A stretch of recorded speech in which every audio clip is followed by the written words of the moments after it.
జెసీ moral stories. Friends, ఎప్పుడో ప్రాచీన కాలంలో ఓ కొండల సమీప గ్రామంలో చిన్న పాపయ్య అనే బాలుడు ఉండేవాడు. అతనికి దేవునిపై గొప్ప విశ్వాసం ఉండేది. కానీ ఎన్నో విషయాలు అతనికి అర్థం కావడం లేదు. యేసయ్య ఎవరు? ఎందుకు ఆయన ప్రజలకు ప్రత్యేకంగా కనిపిస్తున్నారు? ఈ ప్రశ్నలు అతని మనసులో ఎప్పుడూ తిరుగుతుండేవి. ఒకరోజు యేసయ్య తనకు అత్యంత సమీప శిష్యులు అయిన పేతురు, యాకోబు, యోహాను అనే ముగ్గురిని తీసుకుని ఓ ఎత్తైన కొండపైకి వెళ్లారు. ఇది యేసయ్య శిలువకు అప్పగింపబడునానికి ముందు జరిగిన కథ. అక్కడ ఒక అద్భుతమైన సంఘటన జరిగింది. యేసయ్య అకస్మాత్తుగా ప్రకాశిస్తూ వెలిగిపోవడం మొదలయ్యాడు. ఆయన బట్టలు తెల్లగా, ప్రకాశవంతంగా మారాయి. భూమిపై ఎవరూ అంత బాగా శుభ్రపరచలేరనిపించింది.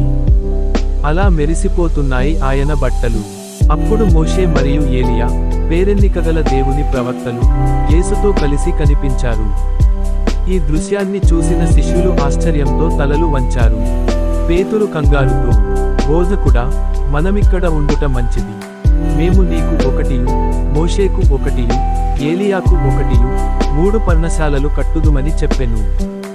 అతనికి ఏమి చెబుతున్నాడో కూడా పూర్తిగా తెలియలేదు. ఎందుకంటే ఆయన భయంతో మాట్లాడుతున్నాడు. అప్పుడే ఒక మేఘం వారిని కప్పింది. ఆ మేఘం మధ్య నుంచి ఓ స్వరం వచ్చింది, ఇతడే నా ప్రియ కుమారుడు, మీరు ఇతని మాట వినండి. ఈ దృశ్యం తరువాత మళ్ళీ చూశారు. యేసయ్య మాత్రమే ఉన్నారు.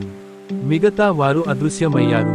కొండ నుండి దిగుతున్నప్పుడు యేసయ్య చెప్పాడు, ఇది మీరు ఎవరికీ చెప్పకండి, మనుష్య కుమారుడు మృతుల నుండి లేచే వరకు. ఈ సంఘటన తరువాత పాపయ్య ఆ కథ విన్నాడు. మొదట్లో అర్థం కాకపోయినా ఆయన చిన్నగా గ్రహించాడు. దేవుడు తన మహిమను తన సమయంలోనే చూపిస్తాడు. మనం అన్ని విషయాలను వెంటనే అర్థం చేసుకోలేకపోవచ్చు, కానీ విశ్వాసంతో ఆయన మాట వినాలి.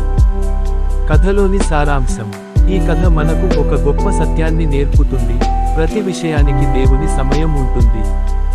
మనం తడబడినా, ఆయన ఆలోచనలను పూర్తిగా అర్థం చేసుకోలేకపోయినా, ఆయన మాట వినడం, లోబడడం మరియు విశ్వాసం పెట్టడం ఎంతో ముఖ్యమైనది. కథ నచ్చితే లైక్ చేయండి, షేర్ చేయండి, సబ్స్క్రైబ్ చేయండి. Thank you for watching.